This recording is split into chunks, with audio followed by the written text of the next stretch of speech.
반갑습니다. 주식대가 셜록입니다. 추석을 앞두고 이 차익 실현 물량으로 인한 변동성과 코로나 확산 둔화로 인한 코로나 정점론, 동남아시아 등 이 위드 코로나가 다시금 떠오르면서 여러 요소가 산재된 하루였습니다.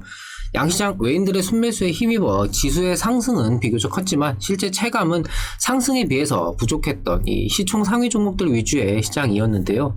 코로나 종식에 대한 기대감은 날로 커지고 있고 추석 연휴를 앞두고 차익 실현된 현금들이 이후 이 실적주 위주로 붙어주면서 정상적인 이전의 시장으로 회귀를 했으면 좋겠는데 정치 테마라는 변수가 어떻게 어느 정도 작용을 해주는지도 좀 관건이 될 것 같습니다. 금일 이 상생 방안 발표와 함께 우려감을 일부나마 희석시키면서 낙폭을 줄이며 마감이 된 카카오 관련해서 말씀드리는 시간 가져보도록 하겠습니다. 제가 올려드리는 종목 영상은 한 번으로 끝나는 것이 아니라 계속해서 주기적으로 올려드리면서 그날 당일의 상황과 이후 전망 등 매매 대응에 참고하실 수 있도록 진행을 하고 있습니다. 구독만 해두시면 이후에도 변화하는 상황들에 맞춰서 내용이나 전망 등을 확인하실 수가 있으시니까요. 구독과 좋아요 한 번씩 부탁을 드립니다. 아울러 텔레그램 메신저를 통해서 저희 주식대가 정보방을 무료로 진행하고 있습니다. 장중 실시간으로 나오는 정보들 바로바로 올려드리니까요. 영상 설명과 댓글에 있는 정보방 링크 누르셔서 입장해주시면 됩니다. 결국 카카오가 이 소상공인 지원을 위한 기금을 조성하고 일부 사업을 조정하는 상생 방안을 내놓으면서 1차적으로 진적이 된 하루였습니다.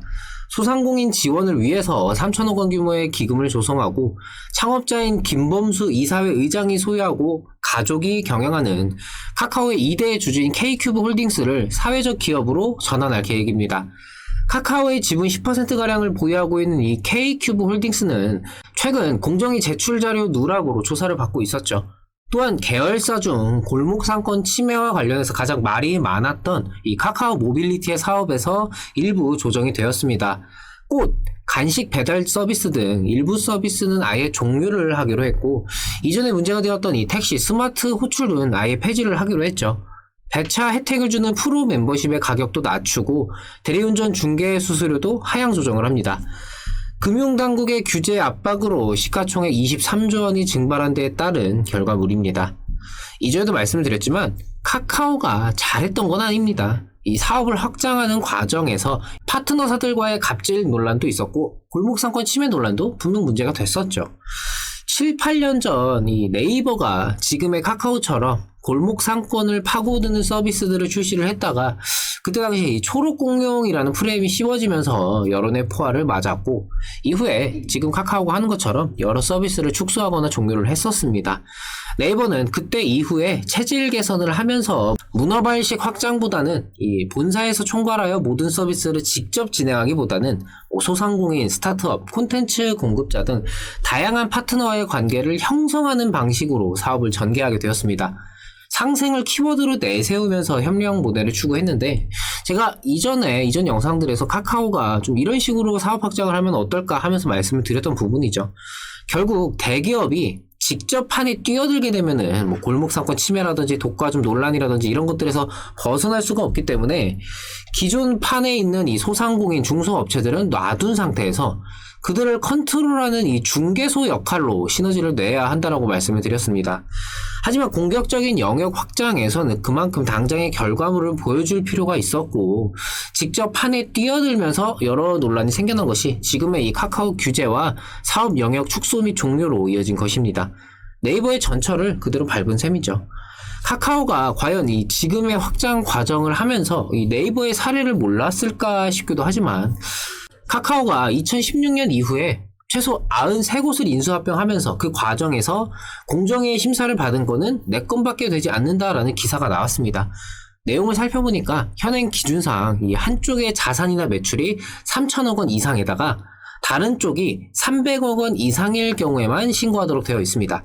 카카오는 비교적 이 소규모의 스타트업을 사들이면서 이 기준을 피해갔고 심사를 받은 건들 역시 간이 검사로 넘어간 건들이 상당했는데 이유는 이 혼합 결합으로 판단이 되었기 때문입니다.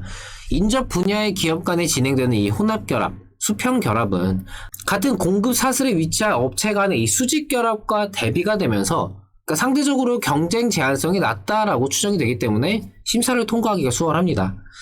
네이버의 사례가 있었음에도 이런 제도적인 장치가 여전히 마련되어 있지 않다라는 점에서 이번 이 정치계에서 발벗고 카카오 독과점 논란 규제해야 돼 이렇게 열심히 때리는 게 과연 맞는 건가 싶긴 하지만 어찌되었건 카카오도 이 법망을 교묘히 이용한 것은 맞기 때문에 뭐 지금의 상황이 너무 억울해 이렇게 얘기만 할 수는 없을 겁니다. 결국 지금의 규제 논란을 네이버와 마찬가지로 이 체질 개선에 더 나아갈 수 있는 계기로 삼을 것인지 아니면 뭐 새로운 법망의 빈틈을 찾을 것인지는 그래서 지금으로서는 카카오가 어떻게 나올지는 잘 모르겠습니다. 개인적으로는 결국 언젠가 터질 문제였고 해외로의 영역 확대 이전에 점검하는 계기로 필요한 하나의 과정이다라는 생각입니다. 특히나 우리나라의 경우는 이 국민 정서상 기존의 질서나 이해관계를 깨트리는 무언가 혁신적인 등장이 나오면은 그걸 반기기보다는 일단은 좀 거부하면서 반발하는 게 주가 되기 때문에 이번 상생을 계기로 이 공격적인 문화발식 확장이 아닌 이 소상공인, 중소업체 등 조금 정도가 덜 하더라도 모두가 윈윈할 수 있는 그런 카카오의 영역 확장을 바라면서 궁극적으로도 세계에서 인정받는 그런 브랜드가 되기를 바랍니다. 카카오 주가와 관련해서 이야기를 해보자면은 오늘 상생한 발표로 장중 낙폭을 축소하기는 했지만 어디까지나 이거는 정부의 규제 압박에 카카오가 절충안을 내놓은 셈이고 정부가 이거를 어떻게 받아들이냐에 따라서 추가적인 주가 향방이 좀 결정될 것으로 보여집니다. 물론 지금 상황에서는 카카오가 한 발 양보하는 모습을 보여줬고 최근 주가 하락 또한 지금의 규제 논란에 대해서 충분히 주가에 반영이 된 셈이다라는 인식도 생겨났기 때문에 서서히 하방에 대한 경직이 좀 발휘되지 않을까 싶습니다. 연휴로 인한 이 변동성과 코로나 정점론 등 시장에서 실적주에 대한 부각이 나타날 수 있는 전환점으로 작용할 수 있는 시기라는 점에서도 다소 긍정적으로 보여지긴 합니다. 일단은 오늘 카카오가 결단을 보여줬고 시장도 응답을 했다라는 점에서 위안을 삼아야 되겠죠. 남은 건 정부의 대답과 그에 따른 대응입니다. 과연 이번 카카오의 결단에 어떻게 정부가 반응을 할지 지켜봐야 하겠습니다. 모멘텀에 대한 제동이 걸린 건 맞지만 아예 꺾여버린 것과 제동이 걸리는 정도는 다릅니다. 조금 시간적으로 소요가 될지언정 성장이라는 결과가 달라지지는 않을 것이기 때문에 일단의 상황 더 지켜볼 필요는 있겠습니다. 카카오는 이후 다시금 영상 통해서 말씀드리도록 하겠습니다. 제가 올려드리는 종목들은 정보방을 통해서 장중에도 대응을 드리고 있습니다. 매매하시는 데 있어 판단이 어려우시다라면은 정보방에도 한 번씩 들어와 보시고요. 매일 아침 7시 30분 유튜브를 통해서 공개방송을 진행하고 있습니다. 구독만 해두시면 매일 편하게 방송 참여하실 수가 있으시니까요. 구독과 좋아요 놓치신 분들은 한 번씩 부탁을 드립니다. 정보방을 통해서도 방송 시작 시마다 링크 걸어드리면서 시작을 하니까요. 정보방 참여도 잊지 마시고요. 금일 영상 여기서 마치도록 하겠습니다. 오늘 하루 마무리 잘 하시고요. 저는 내일 다시 찾아뵙도록 하겠습니다. 오늘도 시청해주셔서 감사합니다. 고맙습니다.